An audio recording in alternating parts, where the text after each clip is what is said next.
Get the latest Impact podcast right into your inbox each week. Subscribe by entering your email address at impactpodcast.com to make sure you never miss an interview. This edition of the Impact Podcast is brought to you by ERI. ERI has a mission to protect people, the planet, and your privacy, and is the largest fully integrated IT and electronics asset disposition provider and cybersecurity-focused hardware destruction company in the United States, and maybe even the world. For more information on how ERI can help your business properly dispose of outdated electronic hardware devices, please visit eridirect.com. This episode of the Impact Podcast is brought to you by Closed Loop Partners. Closed Loop Partners is a leading circular economy investor in the United States with an extensive network of Fortune 500 corporate investors, family offices, institutional investors, industry experts, and impact partners. Closed Loop's platform spans the arc of capital from venture capital to private equity, bridging gaps and fostering synergies to scale the circular economy. To find Closed Loop Partners, please go to www.closedlooppartners.com.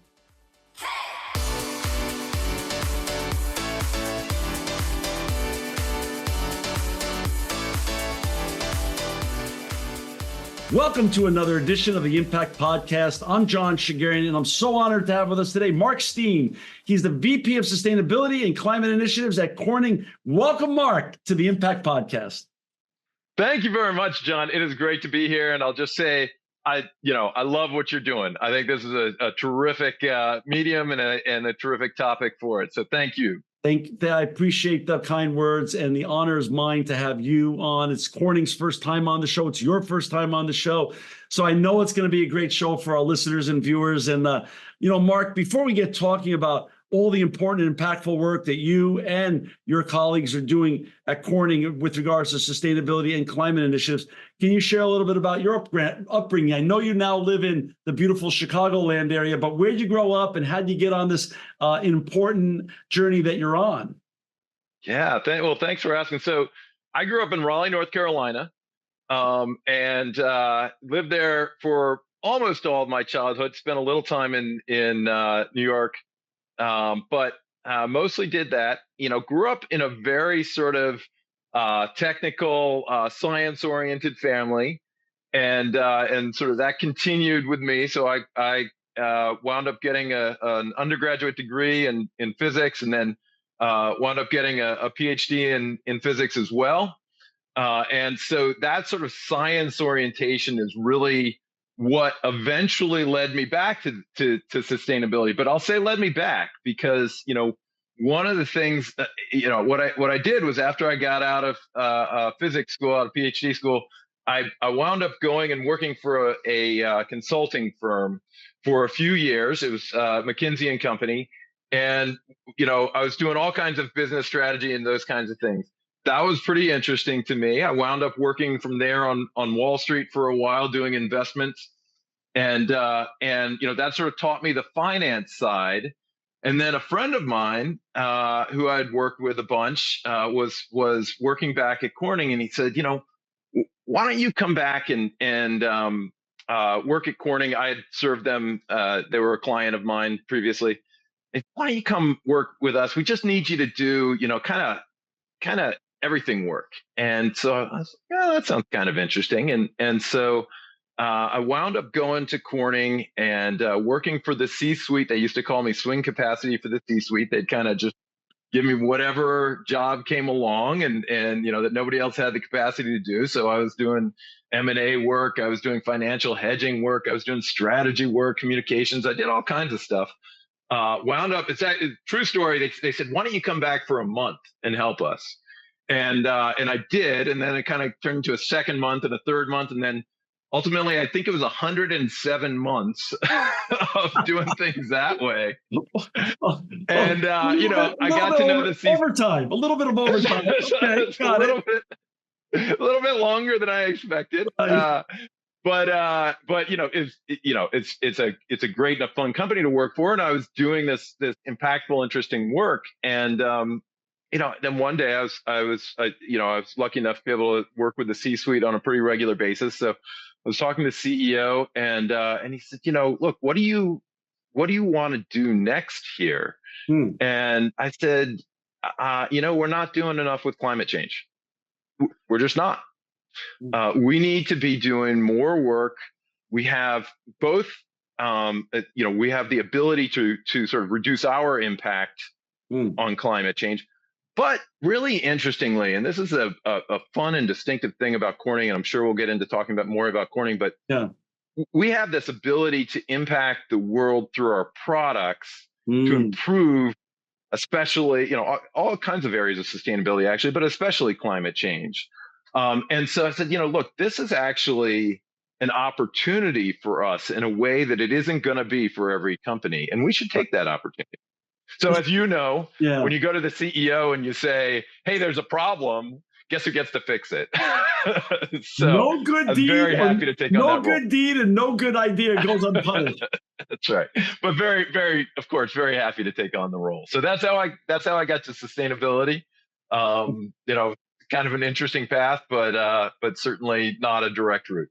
Couple things. First of all, just to show and just to call out to our audience how humble you are. You throw in that, oh, you worked at a little consulting firm like McKinsey. And this is no derogation to my great friends at Accenture who've been on the show, great firm. But let's be honest, McKinsey is pretty much the Goldman Sachs of the consulting world. They are the top of the top. Been on the show many times, great people, got to work with them many times.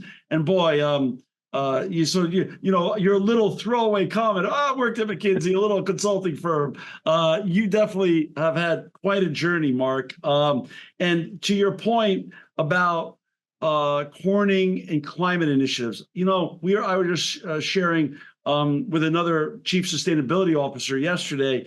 I've had a lot of startups, and I continue to love to have startups and young innovators on our show because it's sort of the driving force behind the American dream. But to your point about making a difference, what I keep seeing and hearing over the 17 years of doing this show over and over again are when huge and iconic brands that matter, that are part of our life and ecosystem and have been for many, many decades, like Corning, make a move in sustainability or climate, the needle truly moves. The needle truly moves. So really, so cool of you to call out and bring it up to the CEO, and for him to then make you the VP of Sustainability and Climate Initiatives says a lot about you, and says a lot about your CEO, and says a lot about Corning as a culture and a brand that it's good to be introspective and reflective and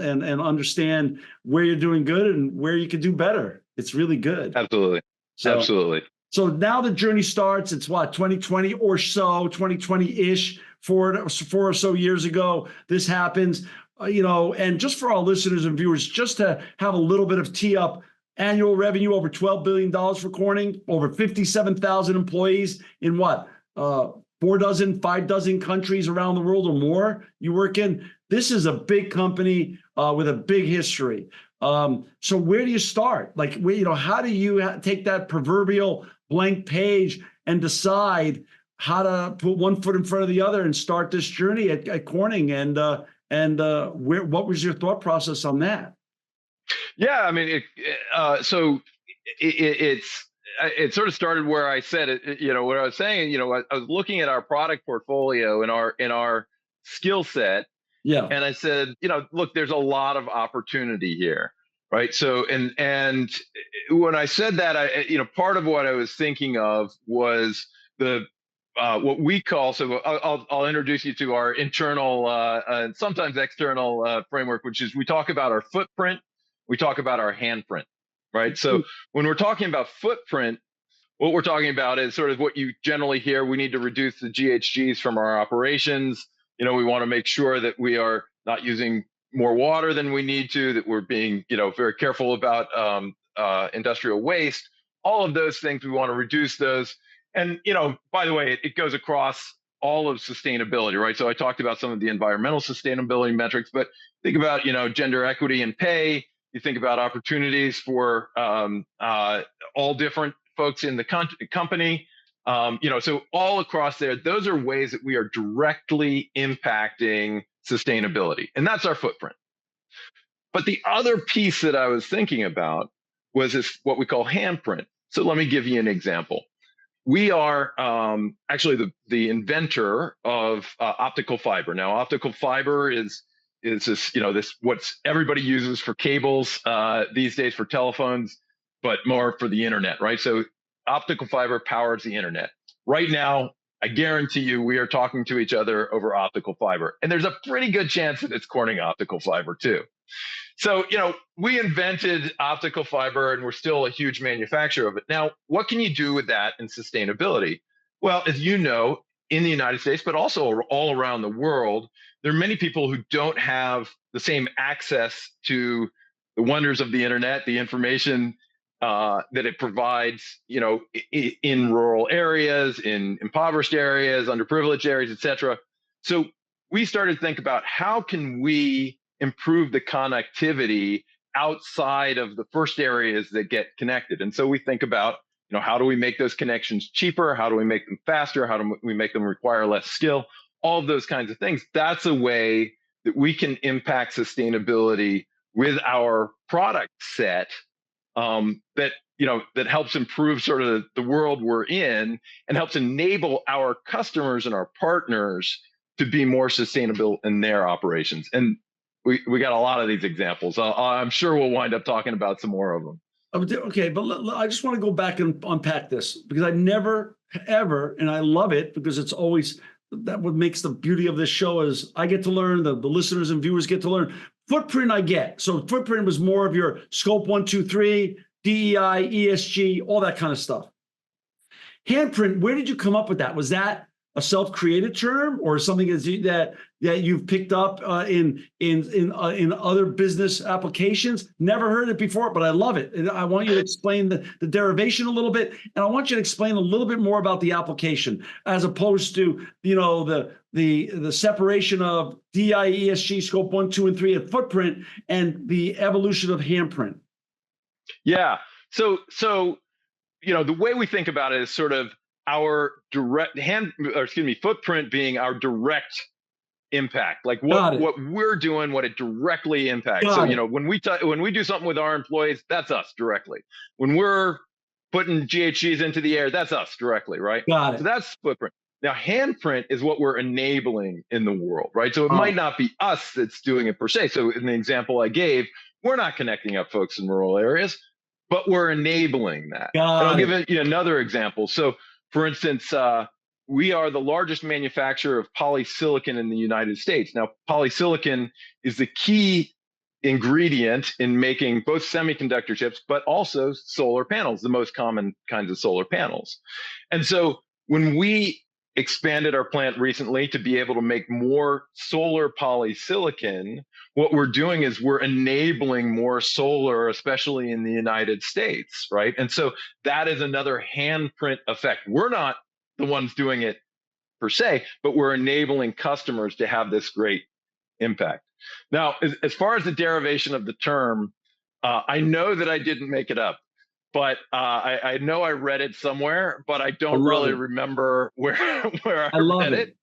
So, but whoever came up with it, I think is brilliant because I think it resonates really well with folks. So, handprint can mean also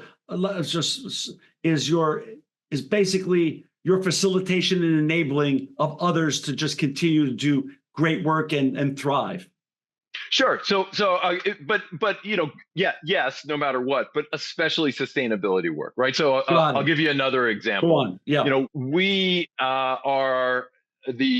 we actually invented the technology that allows people to make ceramic, what are called catalytic converter substrates, right? So back in the 1970s, the U.S. Congress passed the Clean Air Act.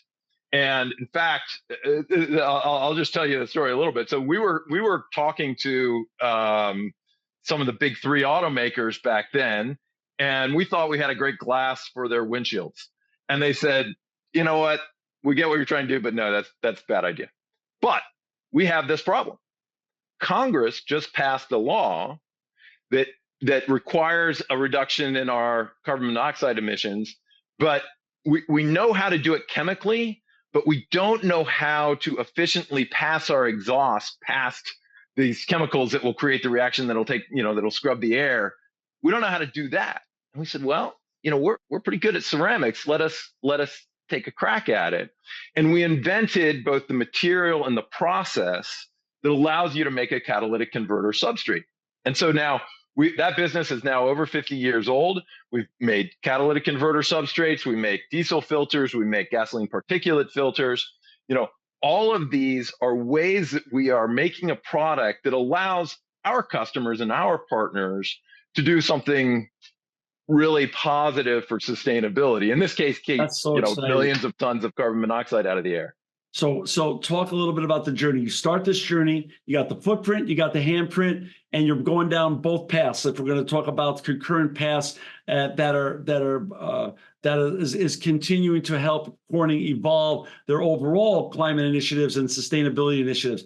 Talk about how's it going? Like, what's working? What are you excited about? What have you seen? How do you spend? What's a week look like for you? What's a month? What's a quarter look like for you in terms of how do you decide where to spend your time? Because you've picked such a, not only, and I don't mean this facetiously at all, but such a noble and important topic at the right time, where we desperately need to roll back the harms that have been done historically around the world. How do you choose to continually toggle and balance your time and focus? Yeah, good. Yeah.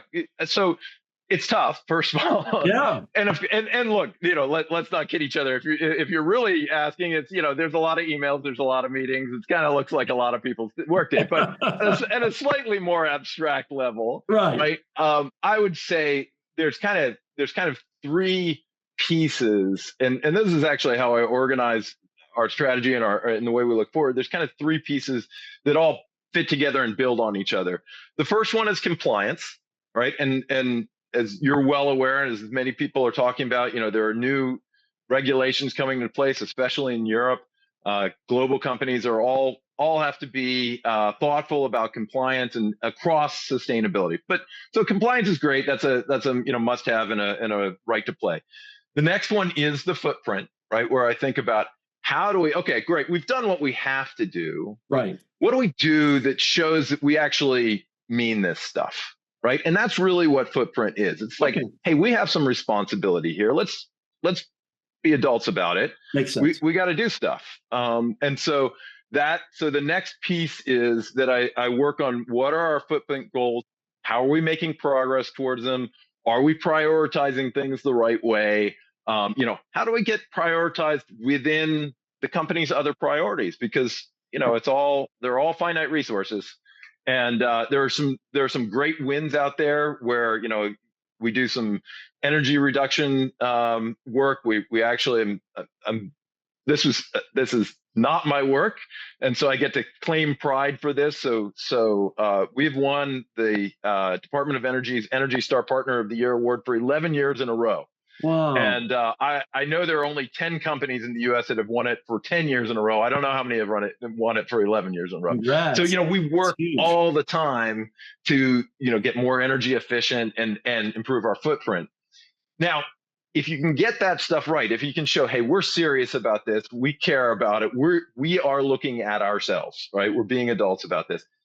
Then you can look at the handprint stuff. And so the handprint stuff winds up being driven by customers, right? We are, I've sort of mentioned in passing a bunch of innovations that we've had over the years. But the truth is, we think of ourselves as a material science innovation company. That's what we do. That's what it's our core. That's what ties together all these products I've been talking about. So when we go out and we talk to customers, we start saying, hey, what are your sustainability goals? What are you trying to do? What are the opportunities that you see in the world? And then how can we help enable that? What are the innovations that are going to help create those products you want to make? And there's a bunch of them. That's so interesting. Let's go back. This is so fascinating. The 1, 2, 3 approach on how you look at your professional time and resources at Corning. Compliance, as you say, right to play. Talk a little bit about, you sit in a very important role at a very big brand with huge visibility around the world. As you said, the EU is leading on the regulatory matters on these things, but not far behind is Gary Gensler in the United States, and other parts of the world are starting to also wake up and also catch up. How do you, as you say, do the right thing for the right to play with regards to regulatory and compliance issues, but also exercise your voice?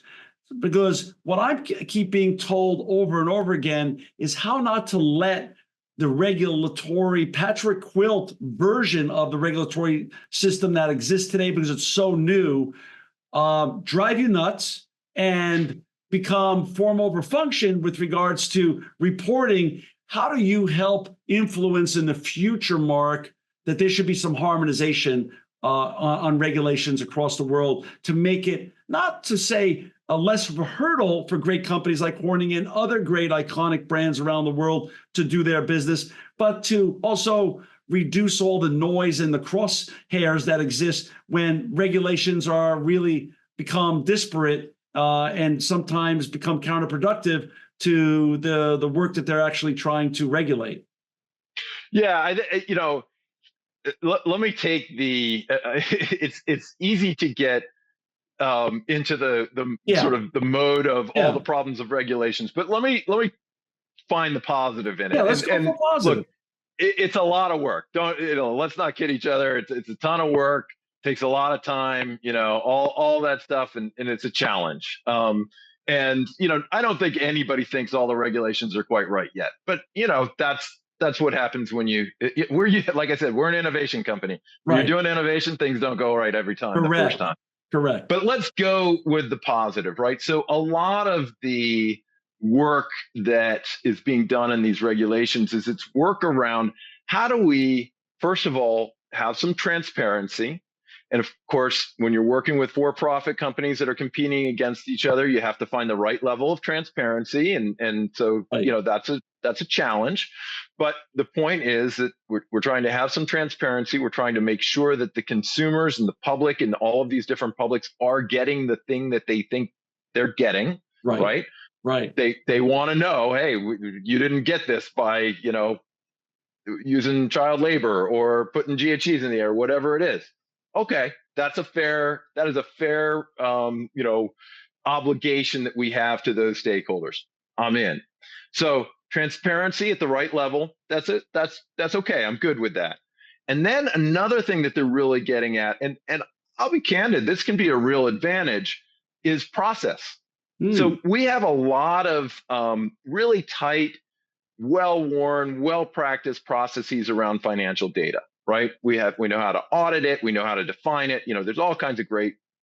We do not have that same level of rigor around a lot of the non-financial data that winds up being the metrics and the milestones and the ways that we measure progress around sustainability. Now, I mentioned I'm a physics guy by training. I like the numbers. I like the analysis.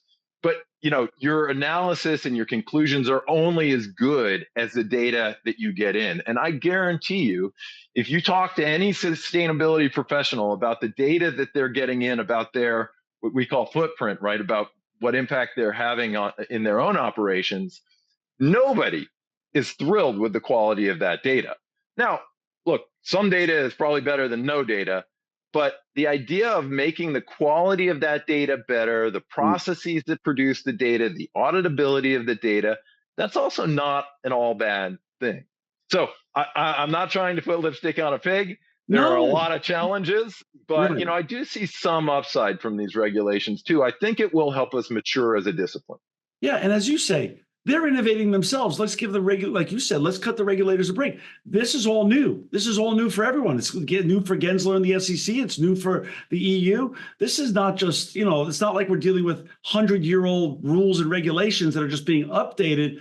This is a new process. So I agree with you, and I think it's important to cut everybody a little slack in this process and things of that such. Are you hopeful that as things evolve and things get more mature, there will be some level of harmonization, which is productive to the process?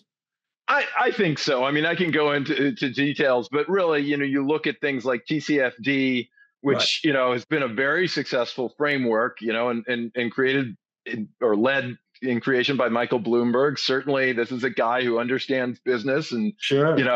is sympathetic to making a profit in the world. So TCFD, very successful. But now TCSD has been ended, right? And it's become part of the ISSB process, which is the international sustainability process, right? And so, that's a form of harmonization, right? Let's take it away from, let's, to their credit, let's take the TCFD board, and they say, you know what? We were here to establish something, to create something. We've done that. Let's step back and let's put this under the umbrella of an organization which has, more purview around sort of accountability standards and reporting and that sort of thing. That's a great way to harmonize, and I think that will continue to happen. Everybody's going to have their own little flavor, and there's going to be things that are, annoying, but then companies are going to say, hey, look, are you really getting anything out of this little, tweak in language here or there or whatever? Let's cut it out. It'll be a lot cheaper for us, and candidly, it'll make things more comparable, which is what we all want anyway. So I think it will harmonize, but it'll be painful. Come on, we know there'll be ups and downs. For our listeners and viewers who've just joined us, we've got Mark Steen with us today. He's the VP of Sustainability and Climate Initiatives at Corning. To find Mark and all his colleagues and all the important and impactful work they're doing in sustainability and climate, please go to www.corning.com. Mark, 4 years in or so, obviously a lot's working. You shared a lot. You got the compliance stuff going. So you have the right to play. You're working on your footprint and the handprint. What keeps you up at night? What's the some of the biggest challenges you found during these last 4 years for you to manage through and navigate? Yeah, that obviously it's on my mind. So look, there's the challenges of the internal workings, right? And there's always, as I mentioned before, there's always competing priorities, and folks got to figure out, okay, what is it that we're really trying to get done here? There's an educational aspect to it where people don't always realize, oh no, this is what that really means. Yeah, okay, that makes sense. You have to remind people about the fact that, what, when we are doing something new, we invest in it, and then it pays off, but it doesn't always pay off, the first day. Right. So there's all those challenges, but I'll tell you, John, the biggest one in my mind is sort of a macroeconomic one, which is that I am utterly convinced, and this is true of all of sustainability, but I'm gonna focus on climate right for the moment. I'm utterly convinced that the economic system of the world will recognize over time that climate change is an externality to all the companies, right? It's something we all aren't paying for, but we're going to wind up paying for it over time as the climate continues to change and things continue to change. And somehow we're going to have to fold that economics into our system. Somehow it's going to have to happen. What that translates to for me at a Corning level is, at some point, someone's going to be paying for this. And I always wonder, okay, are my customers going to pay for this? Am I going to have to find efficiencies in my operations that pay for this? How are we going to change the way that we do business that allows us to become more sustainable and make that transition to a more sustainable economy? Now, you may have noticed I can be an optimistic guy. So let me give you the hopeful part of that. I do believe that over time, what we move to is a more efficient world that is cheaper, better, and less negatively impactful on the world. And I'll just give you the example that I give all the time. If you had gone back to the 1870s, and you had said, hey, we just found this stuff called oil. It's really great fuel. I got a good idea. Let's go across the earth We'll go to a desert and dig a really deep hole.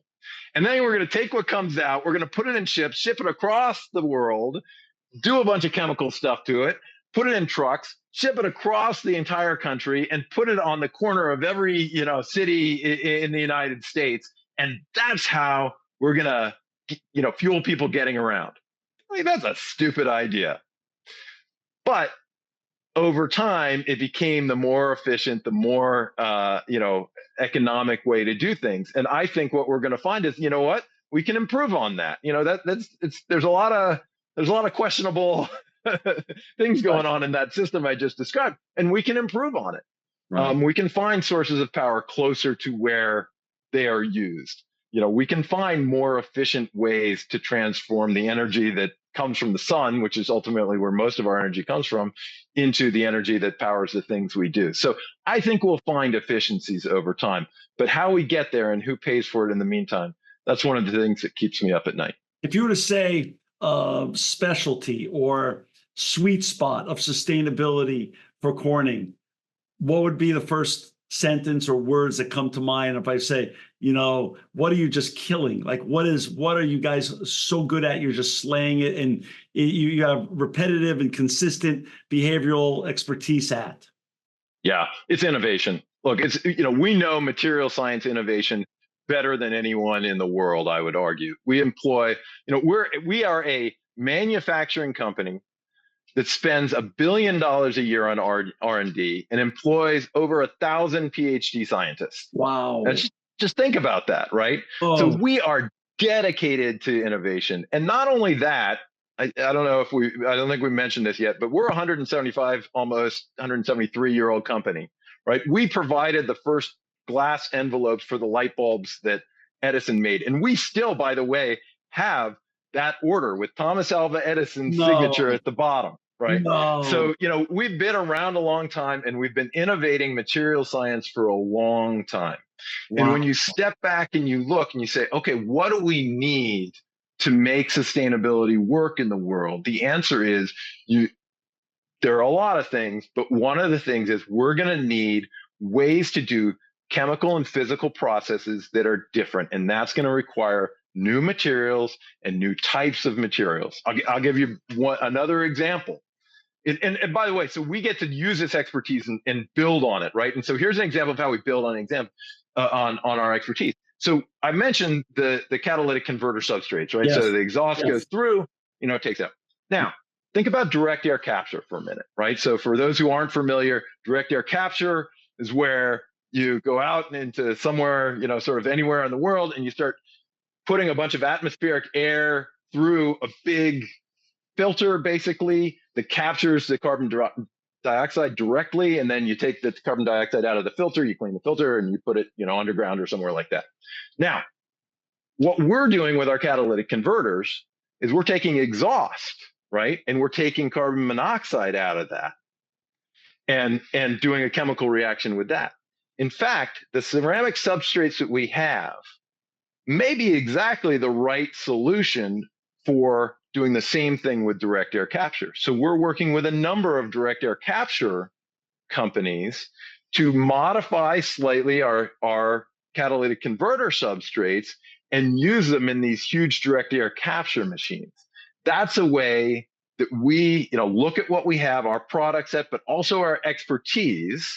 And I won't go into the technical stuff that makes all this stuff possible, but also our expertise, and turn it into an innovation that allows us to address climate change.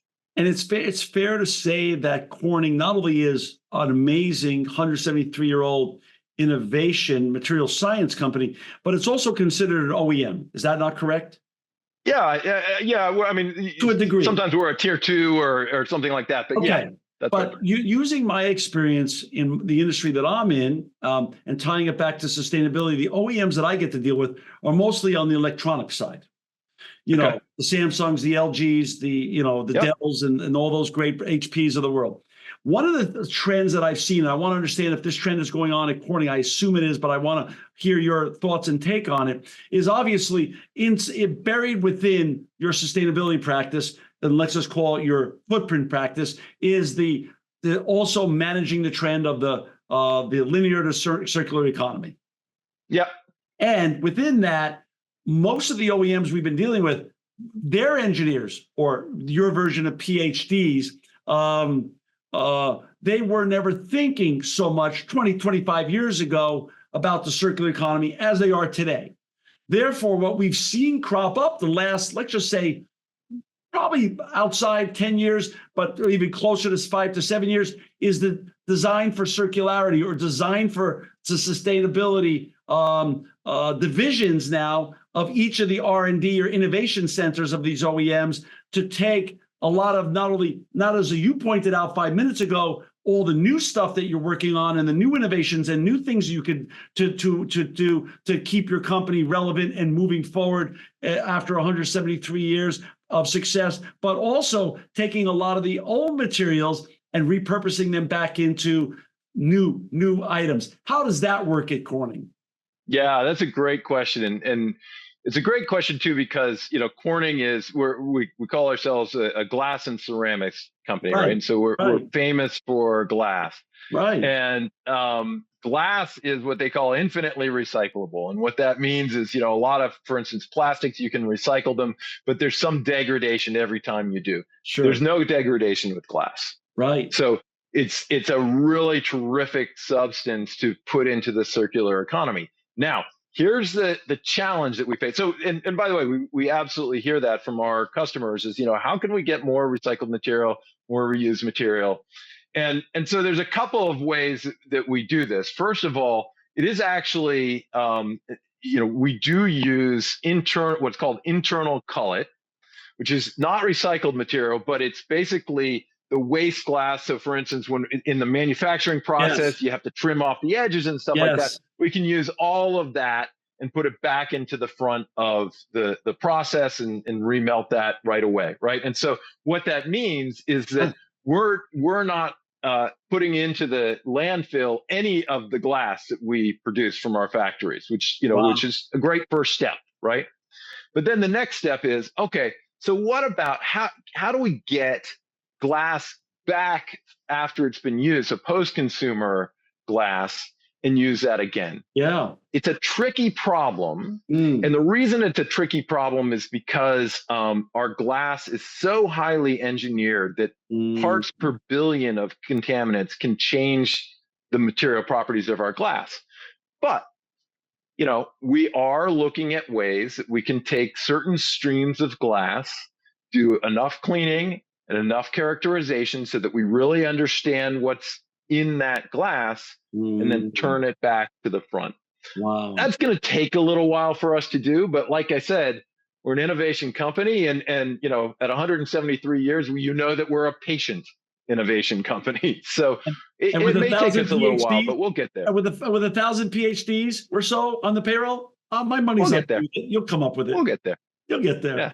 One of the greatest, you and I can flip on our TVs today, and whether we're watching Bloomberg or whether we're watching any of the other great networks or things of that such, we can't actually, by the time we turn off the TV, we've heard at least the terminology AI at least once. Talk a little bit about AI and your sustainability journey with your colleagues at Corning, and what the applications of AI are to continue to help drive your goals, your team's goals, of not only great sustainable practices, but also the climate initiatives that you're trying to tackle. Yeah. So I'm going to talk about AI in two different ways that have really different impacts on us, both positive, but things that people don't necessarily think about it. So on the one side, when you think about AI, there's really an ability of AI to sort of what I'll call explore spaces in ways that humans can't. So, look all throughout, for instance, a set of chemical compositions. Well, this is one of the things we do. We invent glass compositions. And so we can use AI in our discovery process in a way that really accelerates what we're doing. Now, one of the things that we do, I don't know if have you ever heard of the term centaur chess? Is that something that's familiar to you? No, but I want to learn. All right. So this is an idea that was especially popular a couple of years ago. They had these man versus machine AI Yeah. chess games, go games, Oh, whatever yeah, it of is. course. But what people figured out, and there's actually leagues for this now, it's pretty cool. What people figured out is some of the best ways that you can play chess is as a team, the man and the machine, or the person and the Wow. machine, right? The AI working together, teaching each other, well, this is what I would do, well, this is what I would do, and then learning from each other. And so you get to solutions that are more creative than the machine has the experience to know about, right? The human brain still has the better creativity, but then has sort of the more comprehensive knowledge and the unique insights that the machine has. So they call that centaur chess because it's sort of, human horse hybrid centaur, right? And so they call it centaur chess.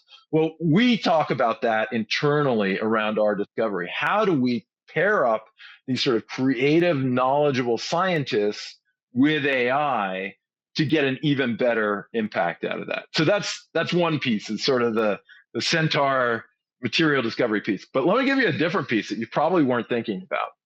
So as you know, all of these AI applications require a lot of compute power.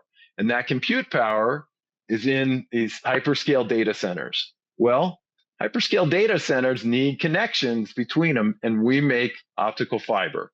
Now, the more optical fiber is an extremely low power way relative to copper to transmit signals from one to the other. So already, the world's long distance networks are all optical networks. We're starting to see connections between data centers, these really, really high bandwidth connections, go to specific solutions that we've created to make those connections between data centers. Within the data center, they call it the top of the rack, right? So you have switches at the top of the compute rack.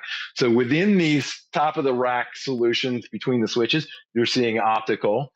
And then we're watching it go closer and closer to the actual GPUs and CPUs, the computing units, right, all the way down to the board, So this AI trend, we're using it internally, but it's also a great opportunity for newly engineered Corning solutions that's actually driven pretty good growth for us. So we're very excited about the trend from both perspectives. Wow, I love it. So, I assume, Mark, but I don't want to assume anything. How often do you put out is it an annual report reporting on all the great work you and your colleagues are doing in sustainability and climate initiatives? Yes, we do. We've put out our annual sustainability report, and I should mention we put out actually a separate report on DE&I, Wow. which we try and highlight the work we're doing there and what work we're doing both with our workforce and our communities, et cetera. So we put those out in about February of each year, and it's something we're proud to highlight, and frankly our investors and our shareholders really like to see. And And our they live stakeholders. and they live in perpetuity on Corning.com. They do indeed. Perfect. Look, talk about the average consumer. Talk a little bit about the sustainability work that you're doing that the average consumer who's listening today to this show or watching it can say, that's right. So that's how Corning's benefiting me. Can we make, obviously there's lots of B2B initiatives that are unbelievably beneficial. One was the AI one you were talking about in terms of hyper connecting these very high powered data centers. But let's go back to average consumer on the street. How is the average consumer being greatly impacted and positively impacted by all the important and great work you and your colleagues are doing at Corning?